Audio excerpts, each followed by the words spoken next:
দিবই লাগিব লাষ্ট পাইছোঁ মই সঁচাকৈ কৈছোঁ মই গম নাপাওঁ নহয় আজি প্ৰথম গম পাইছোঁ মই আজি প্ৰথম আহিছোঁ জানো সিটোতো মোক তই লৈ যোৱা নাছিলি জানো গাড়ী দি সিটোও মই বনাই দিম বুলি কৈছোঁ বনাই দিম এতিয়া সন্মুখত নিৰ্বাচন আছে যিহেতু আপোনালোকে বিজেপিক ইয়াত ইণ্ডিপেণ্ডেণ্ট আন কণ্টেষ্ট জিকাই দিছে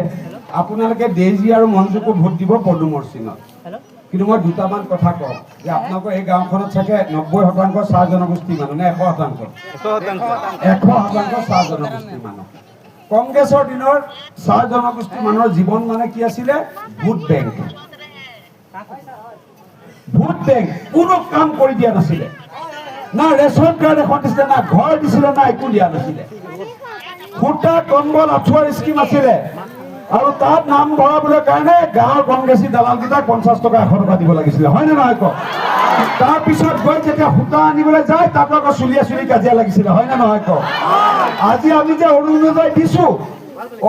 দিছোঁ কোনো লাইন পাতিব নালাগে কোনো চুলিয়া লাগিব নালাগে 29,500 মাইকী মানুহক দিছোঁ ইয়াত যদি কোনোবা অৰুণোদয় পাবলৈ বাকী থৈ গৈছে এই মাহৰ লাষ্টত আমি অৰুণোদয় দিয়া আৰম্ভ কৰিম ছবিৰ মোক নাম দিবি মই চবৰে নাম ভৰাই দিম আৰু একদম সন্মান সহকাৰে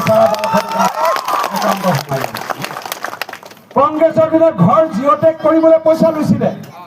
ঘৰ যদি পাইছিলে 70,000 টকা 20,000 টকা ঘুচ দিবলগীয়া হৈছিলে MLA কাৰণে ভাগ পঞ্চায়ত প্ৰেচিডেণ্টৰ ভাগ ৱাৰ্ড মেম্বাৰৰ ভাগ আঞ্চলিকৰ ভাগ জিলা পৰিষদৰ ভাগ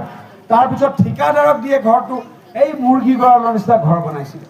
বহুত এতিয়া আপোনালোকৰ ইয়াত মই কিমান ঘৰ আছে মই নাজানো কিন্তু এতিয়া আমি জিঅ'টেক কৰিছোঁ আজি 1 মাহ আগতে জিঅ'টেক কৰিলে পইচা লয় কিন্তু এতিয়া আমি জিঅ'টেক ফ্ৰীকে কৰি দিছোঁ ছেপ্টেম্বৰ মাহৰ ভিতৰত যাৰে ঘৰ নাই যোগ্যজনক ৰেচন কাৰ্ড নাছিলে আপোনালোকৰ কিন্তু আজি ৰেচন কাৰ্ড আমি অকল ৰেচন কাৰ্ডে দিয়া নাই ৰেচন কাৰ্ডৰ লগত আমি কি দিছোঁ 5 লাখ টকা আয়ুষ্মান ট্ৰিটমেণ্টৰ কাৰ্ড দিছোঁ